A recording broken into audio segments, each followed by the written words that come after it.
welcome to episode 5. We're getting like dangerously close to our PTSD episode, by the way. We're one episode away. But yeah, welcome to episode 5 of the Palmer's Skip and a Yank. Today we're missing a Yank. Last week you said one Yank was enough, and this week your wishes come true. Now we have 0. So yeah, he might jump on later. He might. How you been? We shall see. We shall see. I've been good.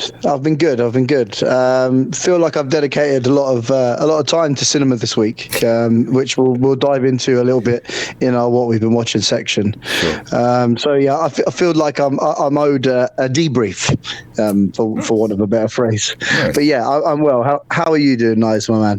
Great, mate. Great. I've guess how many films I've seen this last week. Here we go. I'm going to go with a solid 13. 13. Oh, 12. You nearly got it. 12. Oh, yeah. So close. We'll make that a weekly quiz thing. See yeah, definitely. How much anti-socializing Tom does. Yeah, we can sort of work out how busy you've been throughout your week. Pretty much. I've got it. Wonderful. I've got some new intro music for both of you because the last ones were rap songs that I just found. I googled lyrics with you guys' names in it, or thought of things that would suit. But this week I actually rapped them out myself. So I put some effort into it.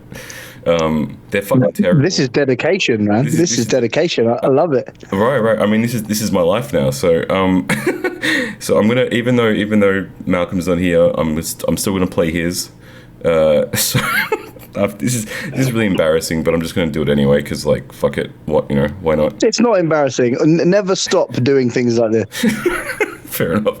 Appreciate the yeah. Okay, cool. All right. I heard of this shit called chowder. Gladly never ate it. It was shiter. Then the powder, the talcum. Here's the master, the Malcolm.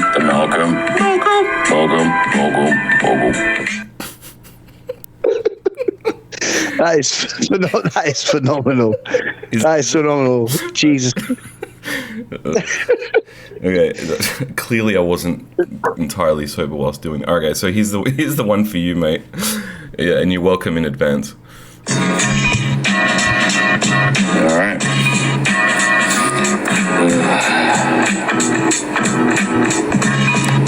He's G'd up from the feet up, naturally known for his beat up car, whatever the fuck he owns. He's probably matching it to his clothes, and he's the G, and he's the G, and he's the G, and he owns, and he knows. Yeah.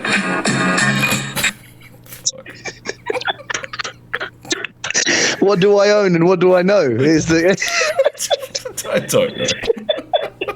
My clothes are beat up like my car. Oh, do you know what? You're always nailed on. I actually did prang my car, which hurt me to the core. Brilliant. And cost me 320 quid to fix on a backlight. So, well done. Yeah, mate, that is awesome. I appreciate the effort as well. I mean, yeah, you're welcome. You would get. I think you'd get 5 mics in the sauce, man. Highly doubt it. My actual rap album is still on its way, but yeah, maybe one day. Carry a pigeon, yeah. Yeah. Anyway, back to film. Thanks, man. I appreciate the effort. I appreciate the foresight. Yeah, it's great to have a new. Fuck me. No one's ever made intro for me before. Do you know what I mean? I've never been that important, and now I'm important, and that's thanks to you, man. I appreciate it, brother. Nice. Yeah, no, I appreciate the appreciation, as I often say. Man, I've got a lot of shit to talk about today. Actually, maybe it's better that Malcolm isn't here because that would save us some time. Fuck Malcolm, yeah, fuck Malcolm. Oh shit. There's been so much film news recently that it's not even funny, and I don't know if you have. Actually, if anything, do you want to start with some film news, and then we'll go into some segments that you've brought up that you want to introduce, and then we'll go into like what we've been watching, and then I really want to triangle of sadness, like in depth. That's I've been longing for that. If that's all right. Yeah, agreed. Yeah. I'm looking forward to that segment too. To be honest, my movie news has been sort of just delving into the stuff I've been watching, really. So it lines up. But I reckon if you've got some content, you shoot from the hip, dude, and fill in our listeners with what's been going on in the world of cinema. Sure. Again, I've got so much here. I don't want to go into it. I don't want to spend too much time on it because I really want to this time have a proper review of a film at the end. Avatar 2 just broke $2 billion in the box office, so it's now officially the most fucking. It's the highest grossing film ever made. I still haven't seen it. That's irrelevant. It's incredible that it's done so well. Apparently, it's not that good, but I'm not that surprised about that because the first one wasn't that good either. What's the draw then? I mean, like the first film was cool and epic, but I've never watched it again, and I've never thought, I need to watch that. I've never ever had that want or need to watch it again. So, but I know, being in my job, it's been hot on the list of a lot of the kids I teach to go and see. So obviously, it's I'm not in the target audience, obviously. Maybe not. To answer your initial question, what's the draw? For me, it was the cinematic experience, and it was in 3D. It was one of the first films that was shot in the new 3D format, and it just looked and sounded, and just everything was just epic and amazing. The story wasn't epic, but the visuals were epic. So I actually watched it 4 times in the cinemas, and then I've seen it at home maybe 3 or 4 times in 3D. I bought the 3D Blu-ray when I had a 3D TV. I don't anymore. So honestly, it's one of those things where it's more about the experience than the really like potent or poignant story. It's a fun cinematic experience, and that's what James Cameron's really good at. Really good at action, really good at a little bit of drama, and also visually, just everything is just on point. I think that was the draw. In terms of your students, I don't know what the draw is for them to keep rewatching it. Like the story, maybe their parents. Maybe. Yeah, it could be passing the baton down, really, isn't it? Yeah. I think maybe it didn't hit home for me. I actually, I watched it on the way back from New York once, and I was like mega hungover from just like 6-7 days of binging in New York. And I remember getting a bit teary, but you're never going to get a full experience with tinny headphones watching it in the screen in the back of the seat. Yeah, I mean, the amount of times I've watched a film on a plane, and the audio itself makes me not want to watch. I'd rather just listen to some music on my iPhone, earphones, whatever. Like the film audio on a plane is so bad. It is, I agree. The visuals could be good. Some modern planes, the actual screens are decent, but the audio is so shit that it's just for me that experience is crap. So that if anything on an airplane, I'll watch a film like Die Hard or something stupid that doesn't matter if the audio is not good. Yeah, true. Or just take your own device. I mean, I have a tablet, a Samsung tablet, and the only time I bloody use it is when I get on a plane, which is hardly ever. So it just collects dust. I'm pretty sure Netflix and stuff has probably sort of out-apped itself now, and then you probably can't watch nothing on it. But yeah. Like, Zoe's iPad's got to that stage now where YouTube Kids just about works for the girls to watch now and again when we need to pacify them from being idiots. Ouch.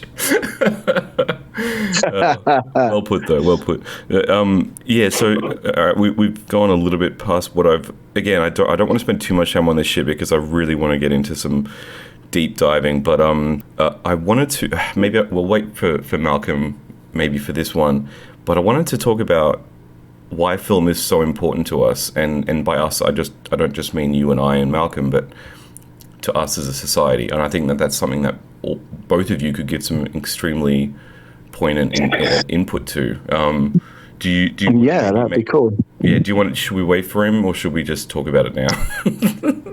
I think we can. Yeah, I mean, we could do a smaller segment, and we can always hark back and chuck Malcolm's opinion in. At a later stage, I think. Yeah, basically, fuck Malcolm, because that's a cool question I want to answer. So, Malcolm, when you listen to this, I'm not waiting for you. Whatever. Fucking Americans. Dude, these kids might be dying, mate. Just calm down. Nah, they're fine. They're fine. No. I'm only joking. No. Why did you say that? Now I feel fucking bad. Why? Sorry, not killed the comedy. Anyway, why do film? My personal, when you asked that question and said, and thank you for saying that I can give great insight. I will try and do that now. I think throughout history, storytelling is an integral part of the human story. Absolutely. Or the human. I've said story too many times there. I think it's part of who we are. So basically, you look back at. I'm just sort of putting my history head on here, really. The Dark Ages and the Middle Ages, which I do. I listen to podcasts and do bits of reading and teaching about. I mean, no one sort of wrote anything down because no one could, but which is a shame, really, because it probably didn't showcase the amount of sort of social stories that existed in that time of history. But then when there are civilizations that did write things down and can tell those stories, there's such rich history. And I think the want and the need from key figures throughout history to tell stories, it helps people understand what happened in the past, but also it entertains. And even if you go back to like kids' stories, and even Aesop's fables and stuff. And I know obviously that's more literary than cinema, but then obviously cinema which gave us another media, and film gave us another media to show that story. And if anything from that 3-hour trip I took on Friday night watching Babylon, I suppose that harks to that a little bit and explains how cool storytelling is. But I think humans have a want and a need to be able to tell stories and regale. It's something I shared with my late grandparents. Like the Irish community were the TV was never on, and it was to be telling stories about this or that, or, guy down the pub, or your auntie Mac from You've Never Met lives in, the south of Ireland. So, and you'd be stories and fables and yarns of old, really. And I think that transfers into a different media within film. And I think that's why it's an integral part of who we are. And it's amped up even more now because of, streaming is, in our living rooms, we've all got decent TVs, decent sound systems, even though every film I watch now, I can't fucking hear what anyone says. But stories are integral. There we go. Hopefully that was an insightful answer to your question. Well, I'm intrigued now to hear what you and Malcolm have got to say too. Well, honestly, like what I wrote down based on that, what I was going to say is exactly what you said. So I'm not going to waste anyone's time. You literally said everything that I was going to say. It's part of our society in terms of it's entertainment, and it's also actually the other thing that I wrote down that was slightly potentially unique based on what you compared to what you said, it was that it's also education. It's like it's storytelling is giving people sort of like a moral, like how like religion tries to do but fails on every fucking level, trying to give us morals. Like I remember watching kids films growing up, and the kids don't know it when they're at a young age.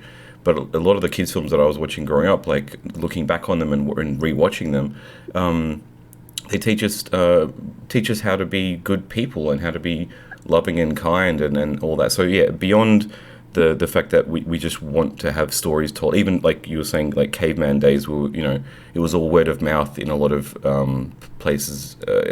There was still people would sit around the campfire and tell stories, just like you mentioned, like. Even today, that still happens. They turn the TV off. Let's just sit around and chat and talk about. We can regale tales of our past, or we could say fun, just funny stories and entertain each other by word of mouth. But I think film has taken that to such a different level because of obviously the fact that we can, we can see it, we can hear it, we can.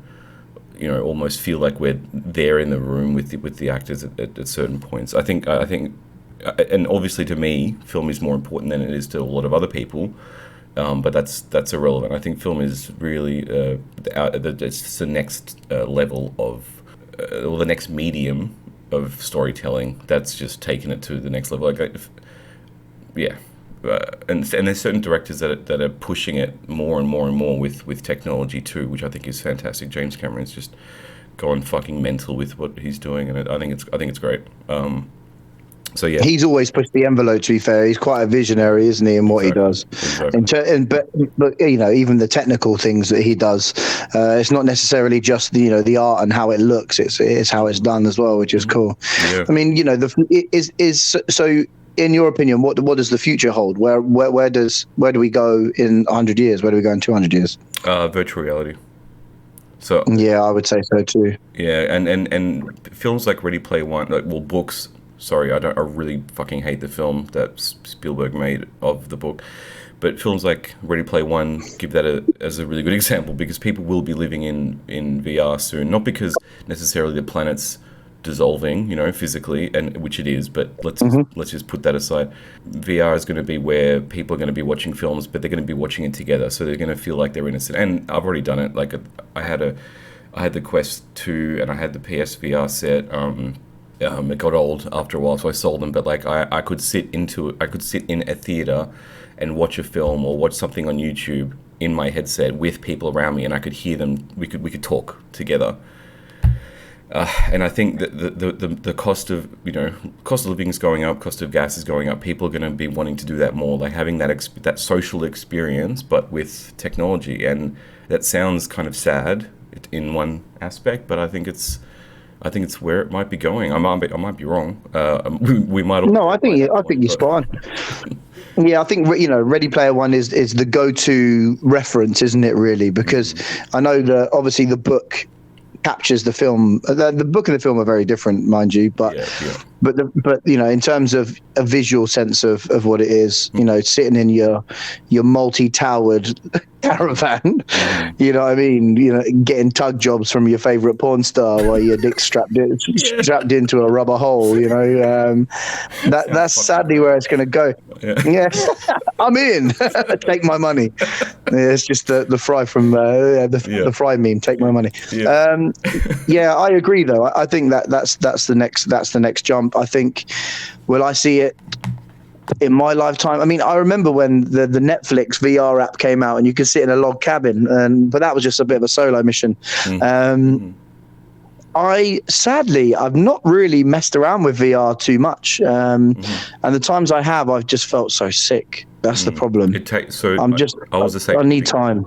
It takes a while. Like I was the same at the beginning, but your body and your mind needs to kind of get used to it, and once it does, it's fine. Like I could be at the beginning, I could only be in a game or any kind of environment for like, I don't know, 10-15 minutes without having to take the headset off, and then by the end of it, I could be in it I was playing Skyrim for like 5 hours straight, and it didn't bother me at all. It was awesome, but the technology still isn't that good. It's still shit. It's getting better, but it's still not good. Yeah. So and coming back to I agree, and coming back to your initial question about where the future might lie, that was one example, but I actually think with young filmmakers like myself, because I'm a spring chicken, obviously, with young filmmakers like myself, what we're trying to do these days is not have a $400 billion budget for a movie. We're trying to do it kind of gung-ho, natural lighting, not having to spend too much money and too much time, but the story needs to be good. Because like, if you look at what's playing in the cinema right now, in like mainstream cinema, not in artistic cinema, it's all just this overblown, high budget action shit. It's shit. Yeah, it's all Marvel bullshit, right? So I blame Marvel. Oh, here we go. Hey, buddy. Fucking Americans. Yep. This is like the Second World War, just turning up fucking late again. It's better than an Irish goodbye. It's like an American hello. Fucking hell. Walk in. Step right into the conversation. Love it. Wonderful. I love it. Just like World War II. I'm glad you could make it, mate. I mean, How far are we allowed to push the sort of like nationality banter? Are we all right to just stick it to each other? Is that cool? I'm down. You say whatever the fuck you want, mate. Seriously. I think. I know. You know what I mean? I just don't want loads of my listeners in America being annoyed with my. The only cunts that are going to listen, they're going to have a sense of humor and going to be open-minded. So I wouldn't worry too much. Fuck Australia and America then. Bring the colonies back. Hey, we might. I'm joking. Let's not bring any of the colonies back. Let's burn everything that happens in our history to do with said colonies. Malcolm, tell us, how are you, brother? Oh, it's one of those days, guys. Definitely one. So happy to be on the show. I appreciate it. Can you turn your mic up at all? Because you're really low. What if I just like make out with it? Is that better? That is much better. It's better. I can hear you tonguing it, deeply tonguing it. I am like a millimeter away from doing that. Good. In order to make this volume. So Knives, me and Knives were getting deep on a very good question, and I think off the bat, I reckon you should just get the question and run with it without thought. Knives, do it. Give it to him. Sure. Give it to me. What I brought up was, why is film so important to us? And it's pretty. There's a lot you can say, but I want you to try to be succinct and tell us tell us and our listener why is film so important to you and society in general. So I watched Babylon, and that says it perfectly right there. I know G will love that, but Fuck you. oh, hating on Americans, love it. But no, like they do say it perfectly in there. You watch that, and you're taken away from your daily life, and you get to escape and join another world. It is escapism, isn't it? Yeah. Yeah, or just adventure, expand your mind. Because when I watch a video, I remember more than if I just read it or if I had it told to me. Mm-hmm. Something with the whole audio-visual connection really helps me retain more and learn better on that end. But for film and entertainment, it's my favorite way to get other people's views and perspectives on the world. Mm. And most of the time, it's not just one person's, because it's so many people involved, whether even down to just like a small crew on like an indie film, all the way up to those huge ones, multi-million-dollar budgets. Everybody's vision comes together, and it's something completely different than what that first person initially thought. Sure. So beyond just watching them, getting to escape and getting that immersement in another world, being on set and working on them, it's like this huge project coming down to, maybe I was just the guy standing on the corner telling people not to walk through the shot, please and thank you, or, get to run a camera. But it's everybody's efforts put together, and on set you become a family, and like creating together just changes everything. Fuck. Good answer, mate. So yeah, good answer. You can. And that was way better than ours. Yeah, so you can hear ours later. We're not going to recap what we already said, but you can hear it when you listen. If you feel inclined to listen to the episode after. And I actually mentioned Babylon as well. Fuck, man. That's why. If we do touch on it, we'll give context to the listeners, obviously, so they know obviously about our conversations on social media, or social media apps or chat apps. But yeah, we'll get there when we get there. Yeah, no. Right, Knives, on with the show, big man. On with the show. So Malcolm, how much time do we have with you today? Good. I got like another half hour. Okay, cool. So, I got a bunch of other film news, but I none of it's really that important. I did put a note down saying, Malcolm saying that he's still waiting to tell people that he's doing a podcast until it's good. Has it got to the point where it's good yet? No, I'm still on it, so I'm gonna go with no. Okay. Well, you're half. Yeah, that's a half. Yes. Yeah. If it wasn't for me, if I wasn't on it, and it was some other jackass American saying the exact same things, I would highly recommend it. Oh, you're shitting on yourself way too much, mate. You're good. You're fine. You're good. All right, I'll start recommending it then. Brendan Fraser won the Best Actor at the Screen Guild Awards last night for The Whale. And I just watched that a couple nights ago, and I know you said, Malcolm, that it's too heavy of something that you'd be into watching. But honestly, both of you have to see this film. It is fucking phenomenal. He's phenomenal. The CGI is phenomenal. You don't even notice that the CGI. I only know that because I did what fucking G does and looked it up after the film finished. It is a brilliant film. It's harrowing and it's hard to sit through, but thankfully it's not 3 hours like Babylon. It's fucking only an hour and 50. So thanks, Aronofsky, for not making me sit through another 3-hour fucking film on the Oscar fucking list. But it's a great film. So that's one of the films that I've... So that's a good little segue into what we've been watching. So I've watched 12 films this week, and I'll just rattle them out. I watched The Whale, The Batman again, RoboCop 2, Moon, Plane, Alice Darling. I watched the whole of The Bear Season 1, which was fucking amazing. I can't recommend that more. Die Hard, which is terrible. High and Dry, The Proposition, Knock at the Cabin, and last night I watched SNL. Last night I watched SNL and the new Last of Us. Have you guys seen the new Last of Us? Not yet. Okay.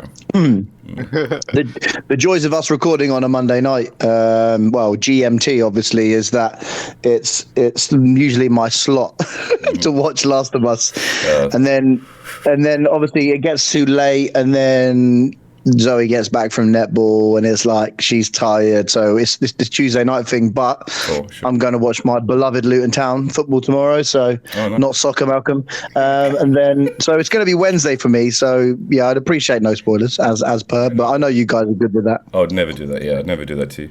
What about SNL? Go on, sorry. Is it the episode? Is it the backtrack episode for the sort of the comic book that was made to explain Ellie's source or background story? Yes, but I can just say yes. I'm not going to say anymore. Just okay. Thanks. Yeah. Thanks, man. Yes. Yes. So, all right, how about you guys? Maybe Malcolm, you go first. What have you been watching this week? Well, I did watch the most recent episode of Last of Us last night, and I don't think you're gonna like it because I don't know, I'll just tell you the general feeling I got was at times like I felt awkward, like a little bit of cringe. I'm like, you'll kind of understand. Not so much as trying to think how to say it without ruining it for you, G. You're gonna love it, and we'll talk about it next week. You just said he's gonna hate it, and then now you're saying he's gonna love it. But okay. You're gonna love to hate it. Oh, good. That's what we're gonna go with. Gotcha. I did watch Babylon. Yeah, too long. Way too long. I loved certain parts of it, and then it just felt like a lot of the shots. It felt like an extended version of the movie. If I could watch the non-extended, the non-director's cut, I think I would have enjoyed it more. Because it felt like kind of just like how Triangle of Sadness was so much into one movie and split up. But at least this one was the same characters and carried through a longer storyline, but just too long. Cut an hour out and it would have been perfect. Yeah, it would have been fine. Yeah, it's overbloated. I 100% agree. I did really enjoy it, but way too long. But that's fine. Like, I like long books. I like long films, but sometimes just unnecessary. Yeah. Sometimes less is more. Yeah, exactly. Anything else? Started watching Cobra Kai. Oh man, it's so good. Is it actually good? Yeah. Yeah, it's better than I thought it would be. Because something you guys don't know about me, I'm a martial artist. I've trained and I do Japanese combat jiu-jitsu right now. Jesus. Not Brazilian jiu-jitsu. It's kind of like the people ask the difference. Brazilian jiu-jitsu, you're rolling around trying to make somebody tap. And it's called BJJ.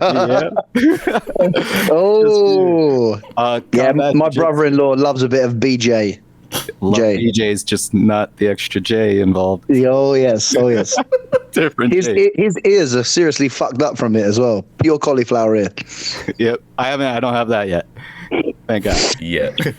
Yeah. Well, instead of me rolling down on the ground and put you in an arm bar, I'm just gonna like poke you in the throat and break your trachea and kind of break your arm while I'm still standing so I can fight the next guy. That's kind of the difference, you know? Are you basically Donnie Yen? Ooh, nah, he may get me. He'll kick my ass big time. I'm thinking more of like, what was it? Ragnar from Vikings. Yeah. Nice. Yeah, a little brutal, but I wish I had an axe. Anyway, before I got sidetracked with that, Cobra Kai at first, because I would see my kids watch it, and there were certain parts, like some of the fight choreography I wasn't a big fan of, just because it looked too faked, not as well rehearsed. It didn't have impact. But watching the show, there is more actual moves with the karate in it. It's not just like these kids don't know what they're doing. It seems like they have practiced it. And the dialogue, I thought this was like, because it's PG-14, they say a hell of a lot more than I expected. I was expecting more like a PG one. So pleasantly surprised. Nice. Short episodes too, so you can kind of watch a couple, and I think they're like 22 to a half hour. Yeah, that helps, doesn't it? It doesn't feel like you're going through a marathon just to get through one episode. The Bear is 30-minute episodes, and it's just I watched through the entire first season in one afternoon, and it was like I just watched a movie, and I wish I could have done that with last. Is Bear the young like New York guys who own the restaurant, right? Yep, nailed it. Yeah. I really like that. Yeah, I've watched like 4 or 5 episodes of it, but it's a solo watch, so I'm moving slowly. But yeah, no, it's really good. Really, it caught me unawares completely. Yeah, me too. It's a cool show. It's really intense, and also like I think I've worked in kitchens before. I know what it's like to be in that position, and it really nailed the fact that the cunt would make these amazing meals and then go home and he eats a fucking peanut butter and jelly sandwich for dinner. Like, it's just exactly that's what it's like to be a chef. Like, your passion is food, but when you get home, you're not going to make a fucking 5-star dish for yourself after you've worked a 12-hour shift. Like, exactly, yeah. I loved it. I really resonated with me. Anyway, so what about you, G? What have you been watching this week? Babylon too. It was Friday night, and it was sort of like you're scrolling through what to watch, and obviously my watching partner, I said, look, let's watch The Whale. Really want to watch it. I've heard good things. And then I got vetoed, and this never happens. I'm usually the person who sort of picks the film and she goes along with it, and then will just scathe me if it's shit. I'd done the classic, but didn't even look at the running times for it. Yeah, cool, Babylon, stick it on. She was asleep, right, in 25 minutes, right? And obviously I'd been up early that day, been at work all day, and I was definitely having a few beers as well. And I was going, I think the signal dropped out because I was streaming off my phone. Classic. I was watching on TV, and then I paused it and then realized I had an hour and a half left. Yeah, and like Zoe sort of went, "Oh, I'm going to bed," and I went, "Oh, I said, you fucking bitch, you've done this to me. Like, I'm gonna have to watch this." I genuinely, the only thing I really enjoyed about the film was Robbie's acting in time to time. The fact that it gave you like a cinematic journey of Hollywood, that was cool. The guy playing trumpet, his trumpet playing was fucking sick. I thought that was probably the best thing in the film. Brad Pitt was awful. Like, oh, just stop acting now if you're gonna carry on doing shit like that. That was so bad. Tobey Maguire was just annoying. It just went on far too long, and obviously, like, it's maybe I'm being over dramatic, but I genuinely haven't felt like, oh fucking, how long's left now? Do you know what I mean? And the sound was off too. I don't know. Yeah, it wasn't enjoyable. I should have just watched The Whale, had a good cry, and gone to bed early. Just another weekend for us. Exactly. Right. But yeah, apart from that, I've been keeping close tabs, and we haven't really spoke about this much, and I know I'm hijacking the segment, but shout out to the Last Kingdom film, Seven Kings Must Die, which comes out in April. It's one of my favorite TV series of all time. I fucking love it because it's pure history. But that film comes out, so I've been keeping tabs on that, and just sort of keeping updated. So I'm really looking forward to seeing that movie. Sure. I'm jump back to Babylon for a second, but like, what streaming service is that coming out on, or like where are we able to see that series? Hopefully they're going to do a cinema release for Seven Kings Must Die, but it will be on Netflix. Okay. I just wanted a cinema release because obviously to see that type of scale of show would be good on the big screen. But yeah, super excited for it, man. Nice. It will be on Netflix. So, and if you haven't seen the series, please watch it. It's so well done, and it's very historically accurate. They cherry pick different things, but it's from Bernard Cornwell, who is like a historical author, no, a fictional historical author. Very, very talented man. Very, very good writer. Nice. I just wanted to bring up, so Malcolm just mentioned before that like Brad Pitt's character in Babylon was his intent. His acting is indicative of the world that he's in and the character that he's playing. I thought he was great in it. I have to disagree with you. I thought he was great. Every actor in that film was great, and the film was great. It was just too fucking overbloated. But that's just me. Yeah. Who was it said it was Hollywood pretty much stroking its own cock? And that's why the films like that always released before the fucking the award fucking seasons, because they're gonna fucking win. You know, like Babylon's gonna win some shit, and fucking Fableman's is gonna win some shit, and it's all because it's about the industry and the cunts that are fucking voting are in the industry and blah blah blah. Everyone's stroking their own fucking, well, they're stroking each other's cocks. You know, it's fucking it's relentless. But anyway, it's a tug job orgy. Yeah, my favorite kind. We call those circle jerks. Circle jerks, yeah. Yes, yeah. Have you guys seen Short Bus? No. Short Bus. Yeah, there's a film called Short Bus, and it's the first film. You could call it a porno, but it's not really a porno. It basically is a scene where four guys are sucking each other off in a circle, but they actually show it like they're doing it like it is a porno technically. You know, it's an independent film, so they could do what they want. But there's this scene where I was just like, Jesus Christ, like. Sure, like if you go on Pornhub, you can type that in and see it, but that's a whole different thing. This is a fictional story, and these guys are actually sucking each other off on screen. I'm like, Jesus. It's an American film. It's not a French film, you know. Like in France, that's kosher. But well, you had the classic French film Baise-moi. I don't know if you guys know. Or, it's a really terrible film. But like the premise of the story in a nutshell is two women are brutally raped at gunpoint, and then they basically go on a revenge killing spree of raping and killing men. And it was the first film, if I remember rightly, back to my film studies A level when I was at college, it was one of the first ever films to show an erect penis, in which passed the British Board of Film Classification. So it might have been the first film that passed the British Board of Classification that had an erect penis, but not in history of film. No, that wasn't the first film that had an erect penis. Oh, really? Oh, okay. Yeah. But that was the first film that was probably able to be seen legally. But it's just so stupid because like anyone can go online and fucking see anything they fucking want. They just type it into Google and they can just see, you know what I mean? So, yeah, but this was pre-internet though. This was pre-internet. Like Baise-moi came out a long time ago. It was mid-90s. Yeah, true. Yeah, it was. Yeah, well, that was long before your usual avenues of adult entertainment online. Fair point. I think my film studies teacher was an awesome dude. Like he there was constantly letters going home to parents to give consent for what we were watching. And like he showed us Clockwork Orange, a lot of Kubrick stuff, and obviously the famous rape scene within that film.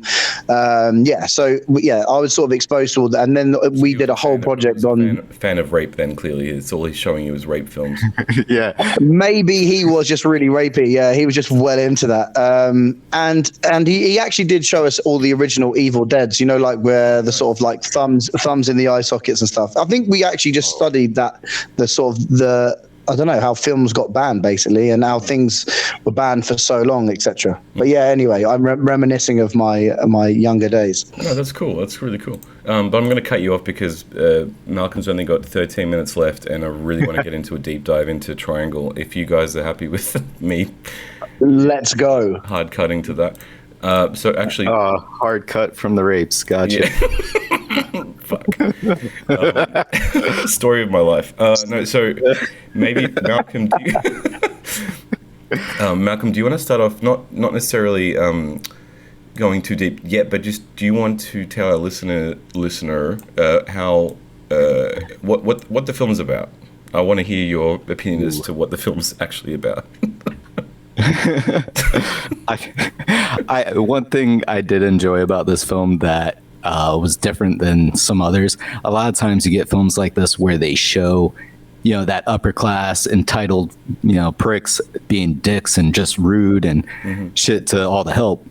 In this film, they only had like one or two do that, where there was only, and it wasn't even like real rude. She's just like, get your bathing suit on, swim, kind of making the whole staff kind of swim, which will bring us up when we talk about that dinner party later. But then the switch later on in the film, where the people who were serving the others weren't really treated too badly before, and they kind of let the power go to their head. So it's kind of interesting to see that social aspect of it.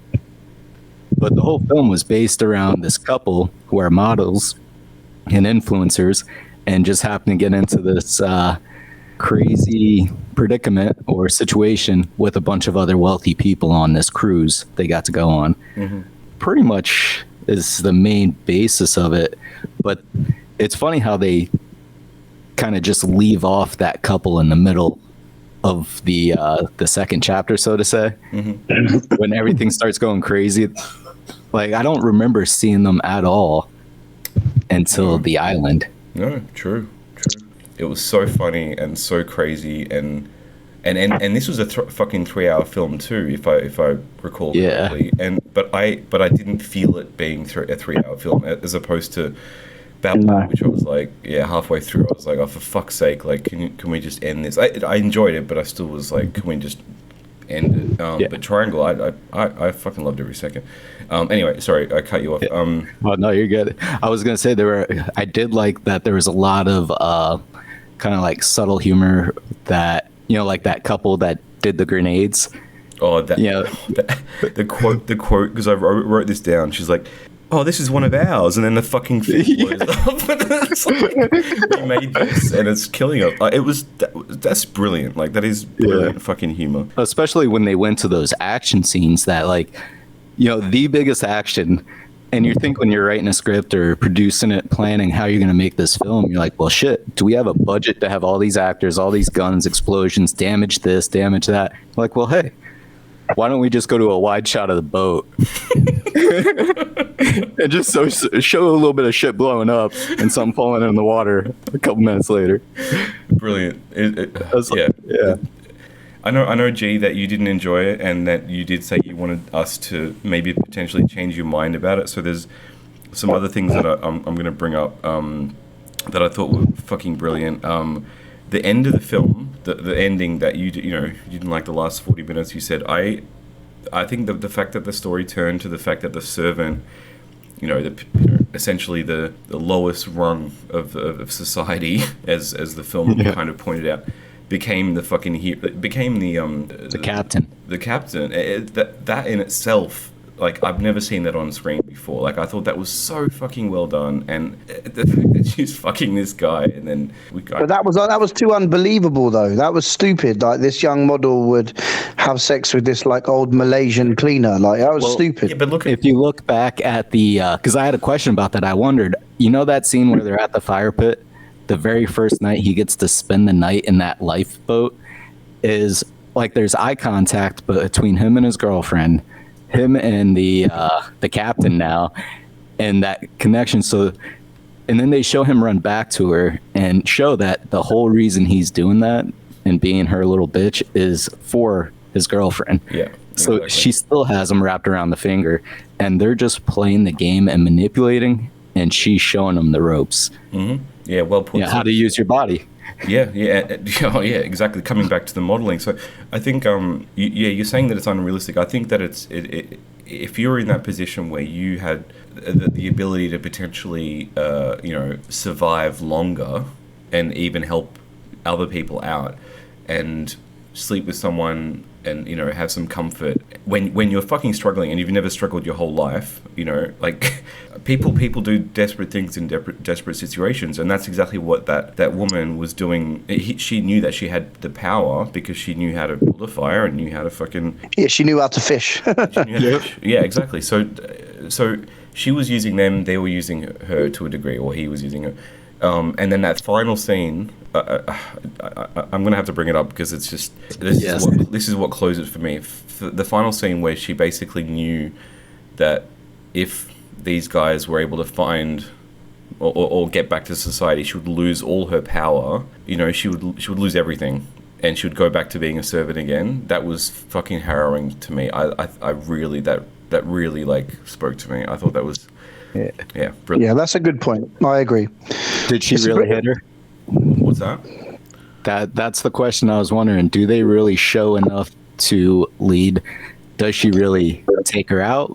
Well, the post film reading I read was yes. Yeah, they implied, yeah. The intention was clear that she got clouted, but what's actually really sad is the actress, and forgive me, I don't know her name. She actually died shortly after the film was made. Oh shit! I didn't know. Fuck. Yeah, she had. She was in a car accident.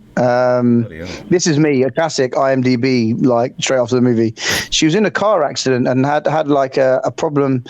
Oh man, I should fact check these things. But she was in a car accident, had a problem. Maybe her spleen in the film. I don't know if you clocked it, but when she's on the bed and the boyfriend is the influenced boyfriend taking pictures of her, you can see she's got quite a big scar down her stomach, and so she had a previous operation after a car accident. I think complications. A few years down the line, ended up taking her life. So obviously, she, spoiler alert, obviously gets clouted at the end of the movie. But yeah, shortly afterwards, she actually died in real life. The actress. Fuck. Oh fuck! Didn't know. Jesus. Yeah. Good times. And you don't like the movie? What the fuck? She's dead. Why don't you like it? You fucking sicko. Nah, it was too disjointed, man. I just thought Woody Harrelson was horrendously underused. Yeah. He should have been in the beach scenes, 100%. He should have been washed up as well because he's great. I just love Woody Harrelson. I don't know, man. Yeah, Natural Born Killers is like one of my favorite films growing up because it was so messed up and I was just so young and impressionable. It just blew my mind that cinema like that could exist. Did you know that Quentin Tarantino refuses to watch that film? Really? Yes, I did know that. Yes, I did know that. Yeah. So he wrote it. It's quite interesting. And someone else directed, well, Oliver Stone directed it. He changed the script a little bit, and he, to this day, as far as I know, has not seen that movie. Yeah, that he wrote. It's a great film. I think it's a good film. Yeah. But yeah, But going back to the initial point, and you know the influencer couple, them dropping out of the movie for a segment of it was a bit off. I don't know. Do you know what it was? I think I don't think it was the worst film I've ever seen by a long shot, and it had really good parts. I don't know whether the mood transferred too much between, and it flicked between being sort of serious, then a drama, then a comedy. That's what made it good. Yeah, I don't know. Yeah, I see it. I understand, and you are changing my opinion, both of you, because I massively respect your opinions, 100%. But it just felt a little disjointed for me. It felt a little disjointed, and even now, even hearing what you're saying, I still can't come away from that after knowing. Yeah, the sort of social struggles of this sort of the helpers, to coin the phrase Malcolm used, to now becoming the captain that was cool. I didn't think about it like that at all. I did like the Russian, sort of rich Russian guy, though. I thought he was a good character. I thought he was funny. Who did all the manure, right? That guy? The guy that did what? He was the ship merchant. Oh, I think that's what he's called. Yes, sorry, yeah, he got really rich. He was that's actually based on a real person as well. Oh, okay. Wow. Shit. Yeah, he was one of the first ones to kind of, on the island, kind of get under and be like, yes, Captain, here. Hey, watch it. Let me get that light for you. Walk you around. Yeah. Kind of showed because he worked up and he built his business. You kind of see how quickly he jumped into whatever shit just to get by and get ahead. I did enjoy. I say, going back to Woody Harrelson, him, like we mentioned in the previous pod, like everyone's eating this caviar and high end dinners, and he's just have a burger and chips, which is phenomenal. I love that. That whole thing, and then obviously the whole puke scene, and then the toilets busting. That was absolute. I was cracking up watching that. Exactly. Like Zoe was like, but even Zoe was like, "What is this film?" I was like, "I don't know," but I was enjoying it. I was really enjoying it up until that point. Like it was kind of cool, and I was with it. But then then it turned into like Castaway with a bunch of rich folk, and. Yeah. I'm sorry, guys. No, you're fine. But again, sorry, Malcolm, go on. Sorry.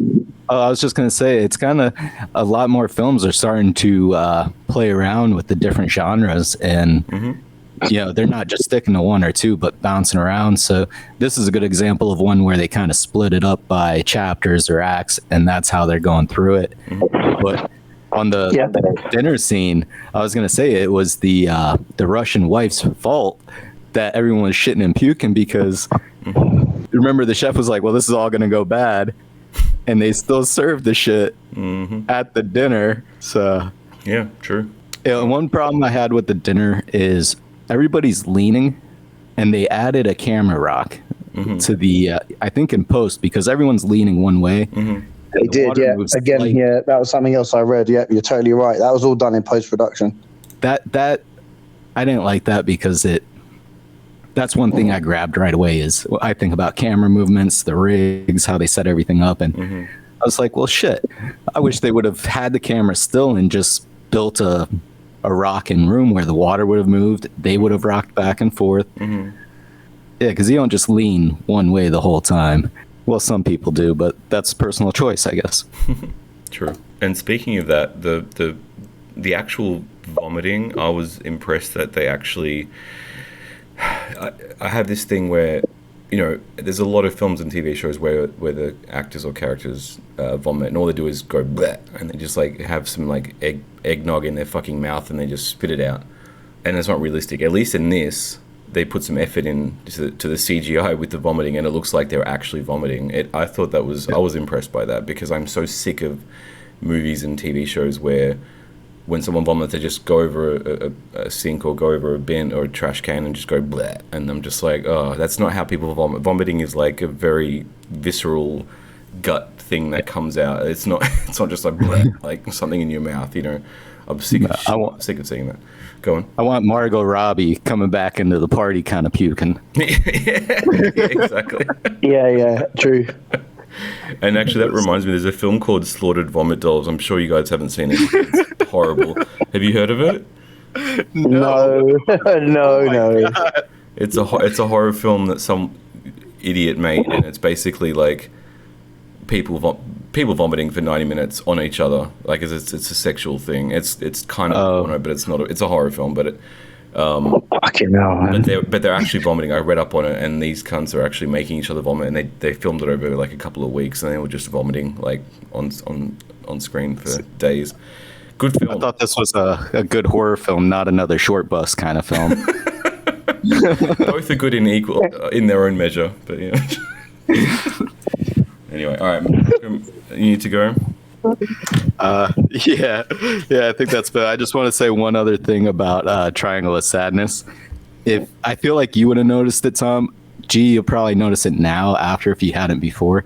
Whenever they were showing the two couple, whenever they were on the boat, they had a fly in their scene. I don't know if either of you caught that. Right down to the... Yeah, Zoe did. I didn't. Zoe did. She was like, that's really annoying. Well, it was intentionally meant to do that. Of course. Because I was thinking about, like, how the fuck is this fly? Why didn't they kill it? And then I'm like, wait, it's in this scene too? And then it dawned on me it must have been intentional. Or the camera guy really stinks. I don't know which. But I was thinking about it. It just gives you that unease, that kind of... tinge, like that little cringe you get watching something, and I think they want. Why though? But that's the question. Why do these little tricks and things to not have it as the overall feeling of the film? To prep you for the tension between them and then back on the island, or kind of prep you for the next thing coming in the film. That where if you would have watched them without that, it wouldn't have been as kind of annoying. That whole thing with the guy on the pool deck wouldn't have gotten to you as much if it wasn't for that fly already kind of getting under your skin. So it's small steps to throw you off the ledge. Well put. Yeah. That's my quote Yeah, for the day, nice. guys. That's- Small steps to throw you off the ledge. And that it. I'm out. At least we got at least 15, 20 minutes of a decent review in this time. That's good.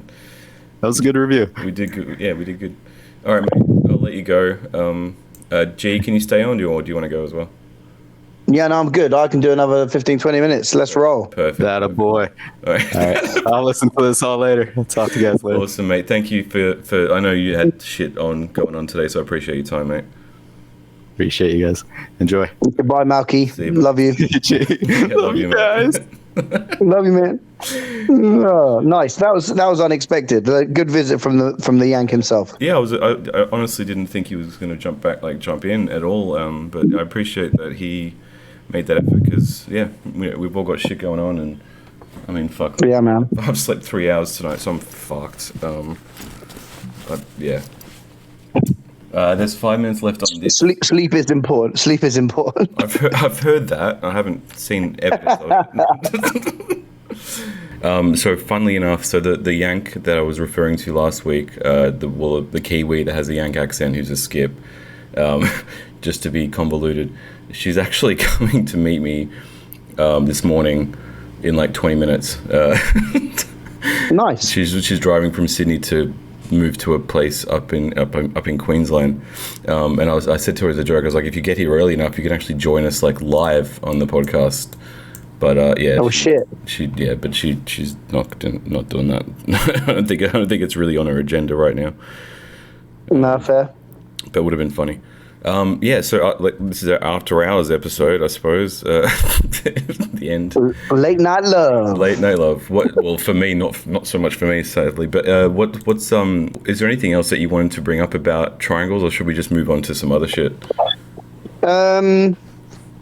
No, not really. I think the moment has passed. Yeah, cool. I mean, I thank you to you both for obviously just trying to open the film up to me a little bit. Mm-hmm. I just can't get away from the fact it's a bit disjointed, to be honest. I also should bring up the fact that the title made me not want to watch it, but when I started watching, I'm like, it's got absolutely nothing to do with the film. Like, it's a really shitty fucking title for a film. To be honest. Disjointed, you know. So he is a Swedish director. His name is Ruben Östlund, and he has done Force Majeure, The Square, which I thought The Square was good. The Square was good. Yeah, that was good. Involuntary, haven't seen that, and the rest is stuff that he did shorts and music videos, which is again why I want to keep doing those kind of things, because eventually I can potentially get hired to direct a feature film. So yeah, he's not a nobody, but he's becoming somebody, for want of a better term. Yeah. Awesome.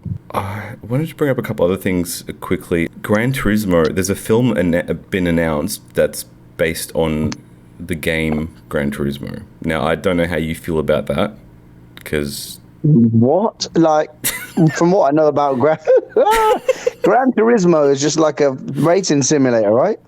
Well, it's one of the best racing games on PlayStation consoles. Yeah.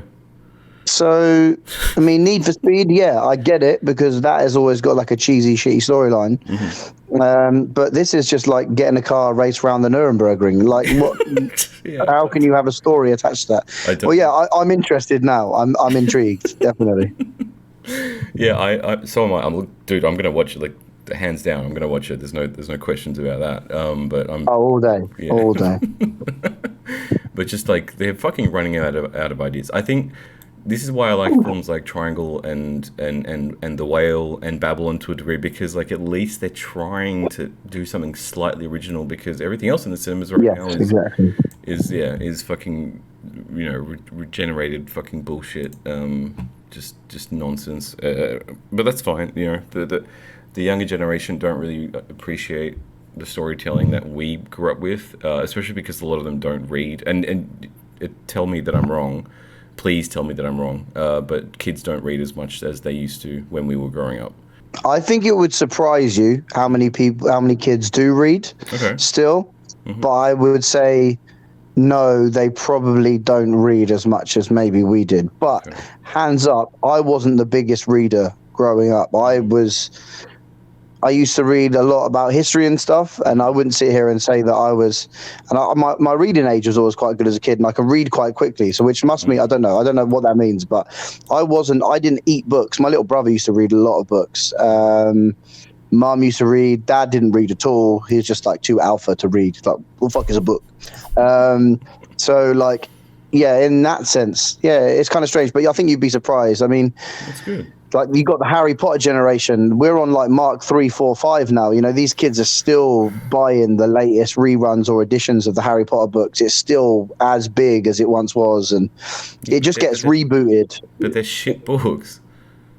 Yeah, but they're kids' books, though, man. They're kids' books. Yeah, well, surprisingly, the adults read it more. Like the people that I know that are my age are still saying, "Oh, yeah, I still reread the Harry Potter books." I'm like, Jesus Christ, like that.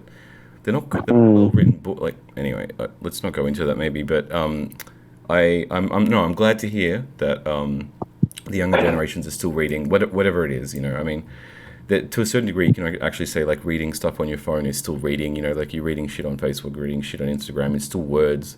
You know, you're reading. You're consuming. Yeah, I content, suppose. You know. I wish I saw it like that. It doesn't feel as enriching. In the way my mind works, I feel that a lot of the books that I've read, I could still sort of quote and bring information from. Whereas I've watched so many documentaries about things that have definitely gone in one ear and out the other, you know, and I haven't retained that information. Whereas the books I've read, I've retained that information. And all the smartest motherfuckers I know, and most successful people I know as kids, they used to eat books. My cousins are very bright men, and they read books now and always have read. So I wish I was pushed more by my parents to do so, but my dad never read anything. But yeah, I think the youth of today are, you know, cutting some slack with all of the modern distractions that they have. I think there is some hardcore kids out there that are still reading the books, man. Some hardcore kids, yeah, fair enough. So in terms of my experience, it was the opposite. My dad, he reads like a book a day, and he definitely, he had a gigantic library, and his father, so my grandfather, had every single wall in the apartment was covered with a shelf with books. Like they had thousands of books. He even cataloged them. He had a book for his book, so he knew where each book was. You know, so so I come from this.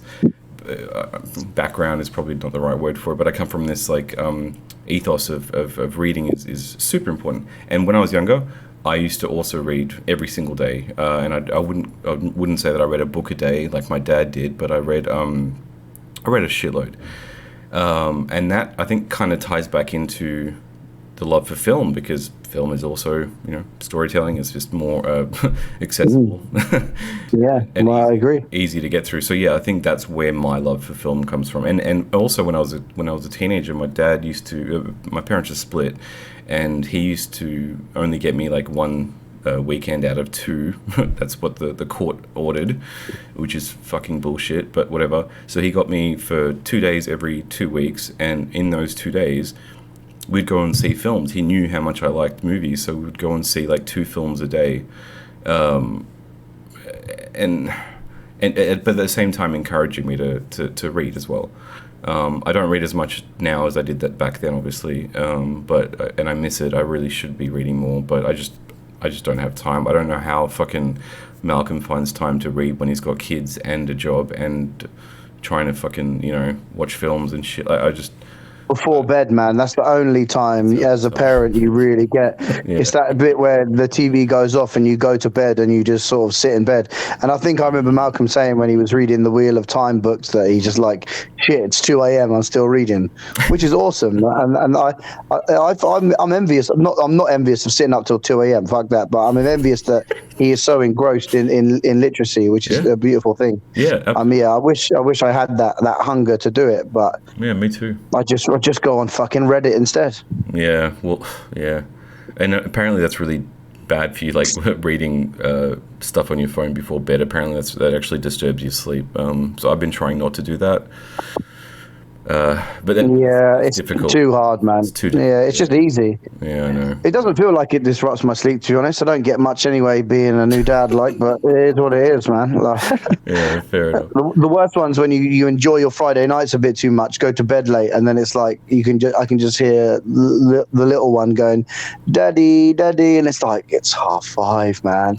I went to bed drunk as a skunk at like 1:30. I'm just like, it's my turn to get up as well, and I'm just like, okay, sorry, I'm gonna get up now. Mate, I've I shouldn't maybe admit this, but a few times I've still definitely been a bit wonky, like putting the milk in the microwave, putting Peppa Pig on, and just like sitting there like, oh man. That's fine. That's kosher, mate. That's fine. That's totally fine. So what I have to address this. So you take turns dealing with them in the morning. Yeah, so basically, that's it. Yeah, we just, so like if I get up on the Saturday morning and Zoe will have her lay-in, and then we switch the next day, so we both get a lay-in at the weekends. But we're very, very, sorry? Go on. No, well, but can you... just saying we're very 50-50 in terms of, there's no like maternal or paternal roles or stereotypes.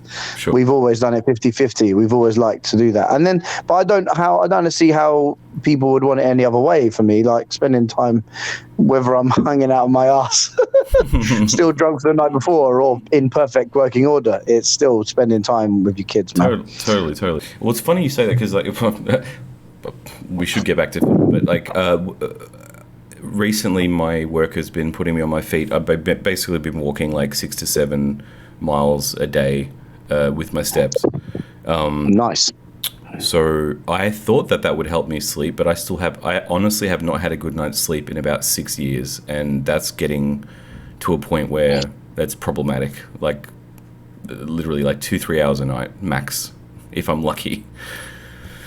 And I've tried everything. I've got fucking melatonin, and I've tried fucking sleeping pills, and I've tried more alcohol. It's not a good idea, but I've tried exercise. I've tried everything. I just cannot fucking sleep, and I know exactly why it is. And this is for episode 6, but it's just I'm just fucking over it. Like feeling that restless constantly. Luckily, I'm not like operating heavy machinery at work. You know what I mean? Like I'm not going to kill anyone with one. No. But yeah. Anyway, so what you're saying that? No, let's go with this. I'm interested. Sure. Fuck the films. Sorry to everyone else. But no, so interesting. So what is your finger what is your finger on in terms of the cause of that? Is restlessness? Is just you can't switch off? Is that what it is? It's trauma, mate. PTSD. So I've watched people get killed. I've killed a child. I've not intentionally, obviously. It was a car accident. That wasn't our fault.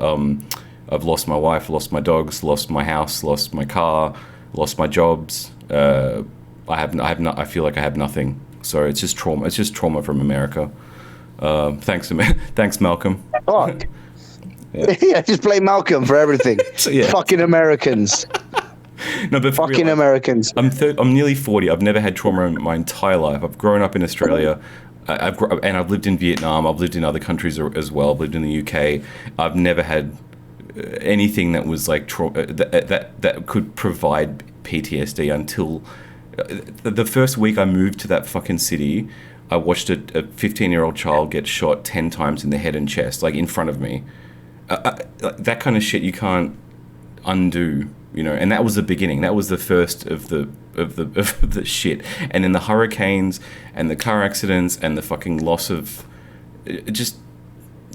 I watched a pregnant woman get stabbed in the gut and die in front of me. I remember you telling me about that. I remember that. Yeah. I remember us touching on that in the early days of our friendship. Yeah. So that's why I can't sleep, mate. And I'm seeing a therapist, and I'm doing everything that I can in my It's good, man. opinion, but nothing's helping. I still can't sleep. You know, it's fine. But yeah, films. I'm always here if you need me, brother. Always here, man. Appreciate it, man. Thank you. I know you are, and I know you all. The podcast, all of our millions of listeners are right here beside you, brother. Fucking A. Well, it's climbing, man. We've nearly hit 95 now. It's not bad. That's not bad. 95 deranged people who have no particular taste in movies, or just they just go, oh, that G guy's got a really common accent. Malcolm, we can't hear what the fuck he says, and that Aussie guy just keeps making drunken raps and intros for people. Nailed it. They're only here for episode fucking 6. You know that, don't you? Oh, fucking A. And I'm really not looking forward to it, but whatever. No. It'll be therapy. No. Well, who knows? Hopefully it'll just be a macabre look into our inner psyche, whilst mentioning like odd films. Or not mentioning any films at all, yeah. Yeah, who knows? We'll tune in next week, guys, and find out what the fuck is going to happen. I'll kill myself on fucking camera. Oh, actually, yeah, no, I could record the video. Yeah. I'll commit suicide on the podcast. But we'll lose our unique selling point. Like, who wants to listen to some fucking British dickhead and some fucking American you can't even hear anyway? So I'm the selling point? Okay, no, I think it's YouTube, but all right, fair enough. No, I think collectively we're the selling point. As a duo, it's just some fucking chavvy sounding English lad with some American you can't hear who reads Wheel of Time till 3 o'clock in the morning. I mean, we're lost without you, brother. Fucking A. Oh, he's going to love hearing that. Good, yeah. Jesus. Grow up, Malcolm, you American. Put the gun down, Malcolm. You need to put the gun down as well. Yeah, I do. Yeah, fuck. Fucking hell. Yeah. Anyway, let's talk about some films. Sure. I've got a classic film I want to talk about, and this is very true to my. It's cool. Don't apologize, man. We're talking. We're going well. This is a classic film which everyone's probably seen a million times, right? I mean, every Christmas it pops up. The first Die Hard, but I'm not talking about Die Hard 1. Mm-hmm. I'm not even talking about Die Hard 2. I'm talking about Die Hard 3, which is, for me... My favorite. Which pretty much rivals the first one, if not better, right? Yeah, much better. And the reason I wanted to bring it up, it's me and my little bro's, like, collab favorite film. That blew my mind away when I first watched that.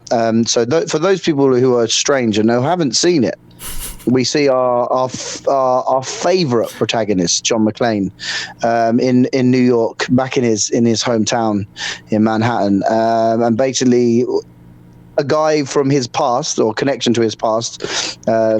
Sort of comes out the woodwork and starts sort of playing games and putting bombs in places and making puzzles. But his main toy throughout through the story is John McClane.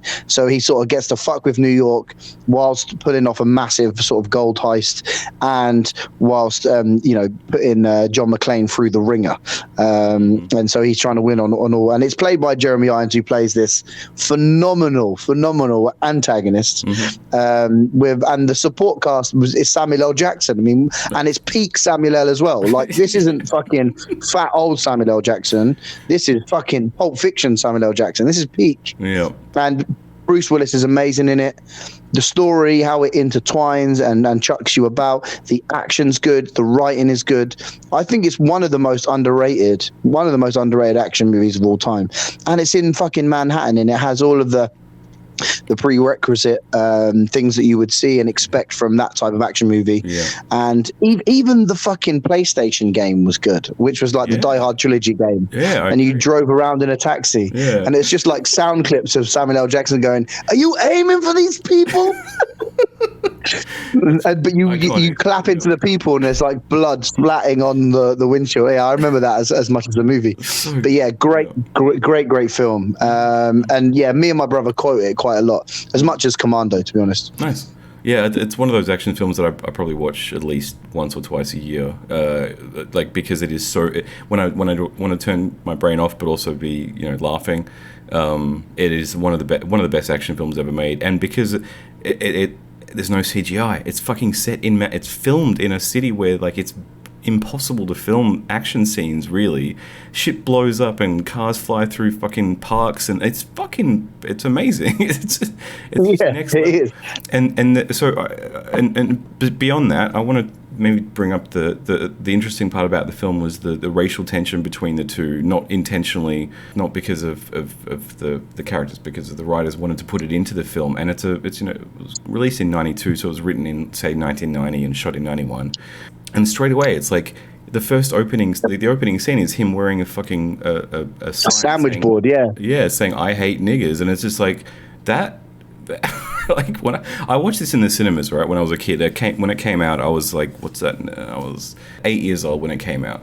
And my dad took me, this comes back to what I was saying before, my dad just took me to random films that were coming out every weekend, and he took me to see this film. I shouldn't have probably seen it at that age, but yeah, when I watched this film, like straight away I was like, holy shit, this is fucking intense. And I was a kid. Rewatching it now, I'm still like, god damn, this is intense, like, and probably couldn't be released today. And this is going back onto what Malcolm was bringing up about like Blazing Saddles, like that some of these films are just like, it's pretty fucking totally agree. One of my even the sort of like the lukewarm Nazi stereotype that sort of Jeremy Irons pushes forward as well, and like his little female sidekick and the big bruiser guy who's Hungarian, by the way. Do you remember they brought up that she's from the Hungarian ex-army or something, and I was like, fuck, that's right. Like, yeah, that's hilarious. Oh, is she Hungarian? Oh, right. Okay, yeah. I must have missed that snippet. It's been a while since I've seen it, but sure. Yeah. Because Because that obviously that's the clip where McClane's in the helicopter, and they're like they've just got the gold, and they're like tearing each other's clothes off. Yeah. And McClane goes, "Catch you at a bad time, dickhead." What a line! What a fucking line! One of my favorite quotes from that is when he's in the police van at the beginning. And she's like, beer's meant to be taken internally, John. Yeah.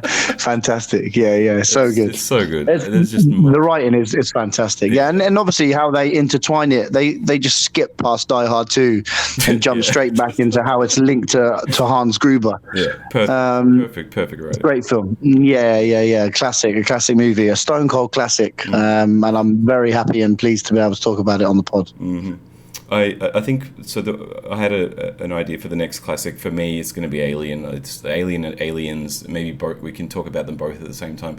Like they're my favorite, for some of my favorite films of all time. I've got fucking tattoos from H.R. Geiger on my fucking arm, and I've got an actual Alien tattoo on my other arm. Like I love Alien and I watch those films as well, at least twice, 3 times a year, if not more. So I think that's the next one I want to talk about. So if you haven't seen that if you haven't seen those first 2 in a while, or the entire series, check them out. Yeah. I don't think.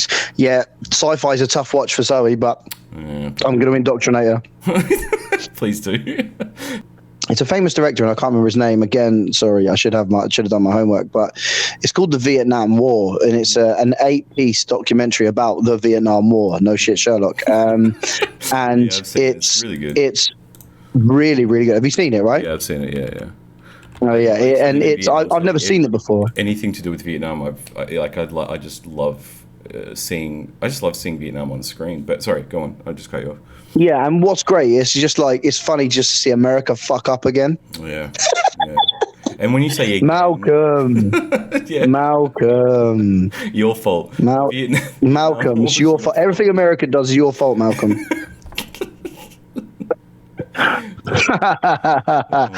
Oh mate, we can't start playing that game. Me being like, if we start blaming the English or the British, fucking hell, we'll be here all night. We need a new podcast for that one, blaming the British. We've done some horrendous shit. I was going to say the atrocities that the British are like in charge of almost outweigh, especially in terms of years. So America's done its fair. Yeah, it was. Yeah, no one had been there. 1600. That still was a barren. Well, it wasn't a barren land. It was inhabited by the natives. But it was probably And then obviously us and the whole of Europe went over there, fucked the natives, killed 80% of them due to smallpox, and then just infested the land really and took over. But same as Australia. Yeah, exactly. Yeah. And then we did the solid to Australia by just chucking out every Victorian scumbag we could and just saying, go live there, basically. Yeah, it's awful. Yeah, it's horrible. I found a harrowing piece of information about the how Winston Churchill actually in the war for Rhodesia and in South America actually used concentration camps, and that's where Hitler got the idea from. Brilliant. The British Empire were the first to use concentration camps. Yeah, messed up, right? Yeah, well, I'm not. So yeah, let's not talk about atrocity. I apologise, Malcolm, for everything, but you did turn up late to Second World War. For fuck's sake, Malcolm. The only reason they turned up is because Pearl Harbor got bombed, and that was also a conspiracy because I think that they. Oh my god! This is for another podcast. But like, there's so many wars that America got into for. They made a reason to get proxy wars. Proxy wars. Yeah. It exists, brother. Yeah. Afghanistan and Iraq being another one. Yep, 100%. Anyway, so yeah. Malcolm, for fuck's sake, Malcolm. Yeah, pull your shit together, motherfucker. Oh, bloody Americans. I know. All right, I think I might have to call it a day or a night. Okay, my brother. Mate, it's been an honor as always. And if you need to quickly give us a motivational quote to end the podcast. Kill yourself now and avoid the rush. Jesus. What rush? What's going to happen? Tell me what's going on. You can't leave me like that. What was Malcolm's last line? That was good. I can't remember it. Steps to pushing you off the edge. Yeah. So also about suicide. Yeah. Beautiful. Jesus. Did you listen to the last episode? Did you hear that I put in the post chat that was after I stopped recording? Yeah. Well, didn't. Yep. Yeah. Yeah. I did. Phenomenal. Yeah. Phenomenal. My finest moment. Well, that's the thing. Okay, brother. When you don't know you're being recorded, you actually sometimes say things that are more, like you're being more yourself. That's why I kind of kept recording. But anyway, if you agreed, I just need to stop saying I had more time, I'd cut them out. What is there any closing quote that you want to bring to the table? Jerry Springer's final thought. No. I'm just trying to think of Die Hard of Avengers quotes. Hook, line. Nice. Single. Yeah, that's good. Yeah, nice. Big up the pod, big up the Malcolm, big up the Yank, big up the Knives, big up the Aussies, big up to my West Danes massive. West Danes massive. Oh, I love it. Just quickly. Enjoy your day, you big bastard. I'll try. Just before we get off, what you just said reminded me of something. There's a sketch comedy show, or was a sketch comedy show in Australia, and they did this bit when Die Hard with a Vengeance came out, and it was called Die Hard with a Banana, and it was basically like a fake John McClane walking around a fake New York City shooting people with a banana, and it was just silly, it's just dumb, kind of like SNL style dumb fun, but it was pointing out the fact that it's like, how many more Die Hards are we going to fucking have? And ironically, it ended up being one of the best Die Hards out of the series. But yeah, it was called Die Hard with a Banana. It was silly as fuck. I wish I could. I'm going on YouTube right now. Try to find it. If you can, I'll give you $10 because I doubt it's on anywhere. But we're talking like when it came out, so 30 years ago to 29 years. Peace out. Is that episode 5 in the bag? Yeah. Tune in for episode 6, ladies and gents, for some fucking madness. Yeah, I don't know what I'm going to plan for 6. I don't know if we even. Anyway, let's just fuck everyone over and do episode 7. No, genuinely, we don't have to dig deep at anything. It's absolutely fine. But if you want to, just let me know. Or just do episode 6, but just pretend like we didn't ever bring up that episode 6 was going to be something. Yeah, we've just egged everyone on them for ages, and then we just fucked them over at the last point. Yeah, good. That's what you get for us. Yay! With all the money you're giving us, yeah. All right. Fuck 'em. Nice one, brother. Speak to you soon. No, mate. Have a good night. Bye. You too, bro.